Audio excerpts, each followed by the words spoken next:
Scene जी, आपका बहुत बहुत स्वागत है। Very good morning. जिस तरीके से हम ग्लोबल बाजारों की तेजी देख रहे हैं, कल देखिए डाउ भी 40,000 के स्तर दिखा चुका है। आज के लिए कोई पर्टिकुलर ट्रेडिंग सेटअप जो कि आप बाजारों के लिए देख रहे हैं, और साथ ही साथ कल से जुड़े भी कोई अपडेट्स हों तो वो भी बताइए। Good morning sir.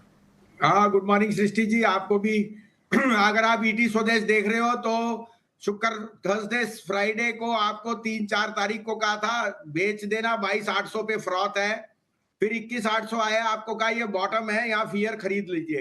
22,400 का टारगेट था, 22,400 हो गया। 3 हफ्ते में तीनों कॉलें सही, सिर्फ ईटी स्वदेश, सृष्टि और संजीव बसीन फॉर वंस। दूसरी बात, अब इंडेक्स रेंज बाउंड रहेगा क्योंकि एक बड़ा इवेंट है। डोंट एक्सपेक्ट फायरवर्क्स, दोनों तरफ ही रहेगा। 22,400 22,600 ऊपर जा सकता है, 22,200 नीचे। तो इंडेक्स पे मैं नहीं हूं, लेकिन स्टॉक स्पेसिफिक मैं बहुत बुलिश हूं और स्टॉक्स पे कंसंट्रेट कीजिए। सारे आपके मेटल चल गए। कल दीपक नाइट्राइट कहा था, आईसीआईसीआई बैंक, दोनों में मेरी बुलिश कॉल है। सृष्टि जी, इरकॉन और इंजीनियर्स का आपको कल इरकॉन 8% अप था, 260 का भाव, 290 का टारगेट इरकॉन पे। पहले तो मैं वो बढ़ा दूं जो शेयर मेरे चल रहे हैं। इंजीनियर्स इंडिया 253 बिका है, या 280 रुपए का टारगेट। तो अपने प्रॉफिट्स को बढ़ाइए और लेने की चेष्टा करिए। Capex stocks are going through the roof. मैं जब पहली बार शेयर बाजार आया तो मेरे एक अंकल ने मुझे दिलाए थे टाटा हनीवेल 53 रुपए में। उसका राइट आया मेरे पे 85 रुपए में, 1700 शेयर थे। मैंने एक पूरा मकान बनाया और 400 शेयर आज भी है। और आज भी मैं 53,000 पे कह रहा हूं, ये 75,000 रुपए का शेयर है। तो समझिए कि बाजार में किस तरह की रणनीति चल रही है। IRCON, engineers India, Tata Honeywell, Honeywell auto, ये सब लेने वाले शेयर्स हैं। जी, तो ये सभी काउंटर्स ने अच्छा प्रदर्शन किया। और भसीन जी, कुछ समय पहले ही जब आप चर्चा कर रहे थे सेक्टर आउटलुक को लेकर, तो आपने आईटी भी हाईलाइट किया था। क्योंकि मैं आईटी को ऐसे चार्ट्स पे ट्रैक भी कर रही थी, तो निचले स्तरों से एक अच्छा उन्होंने मूव भी दिखाया है। और खास तौर से एक one of the beaten down counters Coforge, क्योंकि कई सारे एक्सपर्ट्स के रेडार पे भी आ रहा था, तो फिर उस पर नजर गई। कोफोर्ज ने भी काफी अच्छा मूव दिखाया है। तो क्या आपको लगता है कि आईटी पे भरोसा जो है अभी और आ सकता है? क्या और भी अपॉर्चुनिटीज हैं आईटी स्पेस में? और भसीन जी, आज के लिए जो कॉल्स हैं वो भी बता दीजिए लगे हाथ। बिल्कुल Srishti ji, thank you for reminding. 43 वाला 4750 हो गया 5 दिन में। इसका भाव 5,5200 जाना चाहिए। देखिए, आपको पता है इसने जो कंपनी ली है सिग्निटी टेक्नोलॉजीज, उसमें एक्विजिशन हुई है।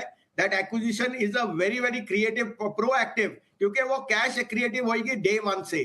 साथ में उनको नॉर्थ और वेस्टर्न यूएस में बहुत बड़ा एक्सपोजर मिलता है। And thirdly, that is the first company which is stepping into AI in a very big way। और अश्योरेंस और इंश्योरेंस में उनका बहुत बड़ा मान्य है। फोर्थली, कोफोर्थ में आपको पता है उन्होंने रोड शोज किए हैं। There is a QIP in the offering, और ये क्यूआईपी की वजह से ये घटा है।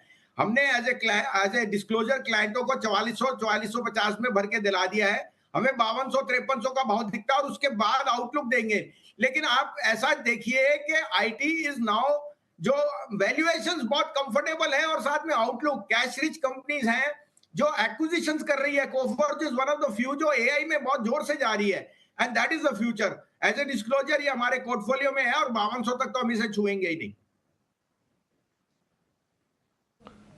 ठीक है, चलिए, ये स्टॉक्स हो गए आपके लिए।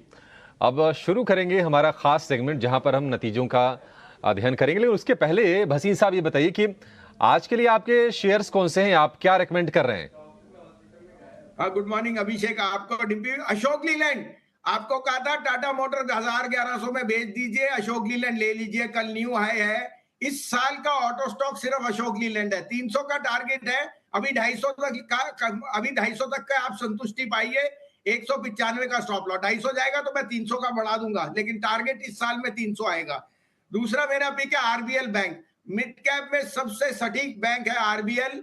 इसमें कोई प्रमोटर के पास 1.5% से ऊपर नहीं है। Mahindra are the largest shareholder with 4% stake. और मुझे लगता है जैसे जैसे इनकी निम और नेट इंटरेस्ट इनकम और मार्जिन दोनों बढ़ रही हैं, I would say this stock is due for a rerating. वैसे तो 350 जाएगा, अभी 270 के लिए आप लीजिए, 244 का stop loss. And last but not least, IRCON में टारगेट बढ़ा दीजिए। 255 में जो भाव है 240 का स्टॉप लॉस हो गया, जो मेरी एंट्री प्राइस थी 232 की थी, और 288 का टारगेट। अशोक लेलैंड इसके लिए टारगेट होगा 200 रुपए का, 250 रुपए का, उसके बाद 300 भी जाएगा वो। 250 के भाव वाला आरबीएल बैंक उसके लिए 270 के टारगेट, और उसके अलावा इरकॉन पर भी बुलिश है भसीन साहब। ये 3 बेहतरीन शेयर आपके लिए आज के सत्र में आप बाजार में आप इसको प्ले कर सकते हैं। तो चलिए, अब हमारे साथ मार्केट के एक्सपर्ट भसीन जी भी जुड़ चुके हैं। भसीन जी, बहुत बहुत स्वागत है आपका and thank you so much हमारे साथ फिर से एक बार जुड़ने के लिए। सबसे पहले तो आपसे मार्केट्स पे ही नज़रिया जानना चाहेंगे, क्योंकि अब जो ग्लोबल बाजार हैं वो रिकॉर्ड हाई पे हैं, पर साथ ही हम सुबह से डिस्कस भी कर रहे थे कि एफआईआईज़ के जो शॉर्ट्स हैं वो 2012 के बाद अब तक सबसे ज़्यादा देखने को मिले हैं। तो क्या इलेक्शन से पहले कुछ उम्मीदें लगाएं कि एफआईआईज़ वापस आएंगे, या फिर मार्केट्स ये सभी न्यूज़ फ्लो को पीछे करते हुए अपनी चाल डिफाइन कर सकते हैं?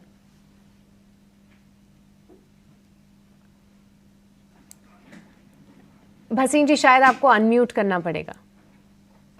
हाँ, गुड मॉर्निंग सृष्टि, आपको डिब्बी और अभिषेक को। और आपको याद होना चाहिए 22,800 पे एफआईआईज़ की 66% लॉन्ग थी। एक हफ्ते में कितना बदलाव आता है आप देख ही सकते हैं। तो चाहे आपको इलेक्शन रिजल्ट, चाहे आपको कि पैसा चाइना जा रहा है, अब इसके ऊपर ना मैं एफआई हूं ना मैं उनका डिक्टेट, मेरे को तो रिटेल फ्लोज देखने हैं। रिटेल फ्लोज कह रहे हैं कि बजट तक, इलेक्शन रिजल्ट तक नया हाई आ जाएगा। अब मैं उसमें भी कैंप में नहीं हूं, लेकिन 22,700-800 तो जरूर आएगा। उसकी सिंपल रीजनिंग है, एक तो फंडामेंटल्स अच्छे हैं, मैक्रोज अच्छे हैं, ग्लोबल क्यूज अच्छे हैं, तो और इलेक्शन के रिजल्ट तो 4 तारीख को ही आएंगे, उससे पहले मैं तो बता नहीं सकता। और अगर पैसे की ताकत रही तो एफआई जो शॉर्ट है वो कवर करने जरूर आएंगे। तो आपको सही कहा था, 22,800 पे बेचो, 21,800 पे लो, 22,300 हो गया और 300 पॉइंट आपको मिल जाएंगे। तो अगर आप ईटी स्वदेश और सृष्टि को देख रहे हो तो आप पैसे कमा रहे हो। हम आपको सही टिप्पणी दे जा रहे हैं और वो भगवान की मेहर से सही भी बैठ रही है। बहुत बढ़िया सर, आपका अच्छा एनालिसिस रहता है, आप हौसला भी ऊंचा करके रखते हैं, दूसरे सामने वाले का भी ऊंचा कर देते हैं। आपकी यही तो खूबसूरती है, आप अपना एनर्जी का लेवल भी ऊपर रखते हैं और सामने वाले का भी कर देते हैं। अच्छा सर भसीन साहब, एक चीज़ बताइए ना, फिर अपने शेयर्स का अपडेट भी दीजिएगा, और एक बधाई भी आपको देनी थी। कल ही मैंने आपसे वो रतन इंडिया के बारे में पूछा, कल फिर से सर्किट लग गया था उसमें, वो 12 रुपये का हो गया, उसके लिए तो चलो बधाई है आपको। और सर अपने शेयर्स का अपडेट और नए शेयर्स जो अगर हैं तो। सर कोल इंडिया 470 हो गया, 445 वाला, Vedanta new high, NALCO new high, IRCON और इंजीनियर्स इंडिया चाल शुरू कर रहे हैं। इससे बढ़िया टाइम क्या है? मेटल में तो आपको 2-3 दिन से, क्या 2-3 हफ्ते से कह रहा हूं कि मेटल में चाल मिलेगी नहीं आपको। दूसरा, मैंने आपको पहले भी कहा था, Grasim is the new large boy which is going to outperform. तो all corners are showing growth, और मुझे लगता है कि ये तो शुरुआत है। आज मुझे लगता है आईटी के स्टॉक्स बहुत अच्छा करेंगे, तो अपने फेवरेट शेयर लीजिए, और मिड कैप आईटी में खासकर मुझे बहुत पसंद है 2-3 शेयर, आप उनको लीजिए। लेकिन आज का प्ले है प्योरली स्पेशलिटी केमिकल। देखिए, जो स्पेशलिटी केमिकल के रिजल्ट्स हैं वो बॉटम आउट कर गए। जिस तरह से चाइना में कमबैक है, मेरे को वहां बहुत स्ट्रॉन्ग, और अब ये कंपनीज थोड़ा सा कैपेक्स में एक्सपैंड कर रहे हैं, which means that they are very very bullish on growth. तो मेरे को यहाँ 2-3 नाम पसंद है, आप कहे तो मैं शुरू करूं। बिल्कुल भसीन साहब, बिल्कुल बताइए सर। अभिषेक, दीपक नाइट्राइट टॉप पिक है, 2425 का आपका बाय है, 2365 का स्टॉप लॉस, 2750 का टारगेट। देखिए, Deepak Nitrite is the largest player in phenol and acetone, और सोडियम नाइट्राइट में इससे बड़ा प्लेयर नहीं है। As far as chemical substitutes go, इस जैसी कंपनी नहीं है।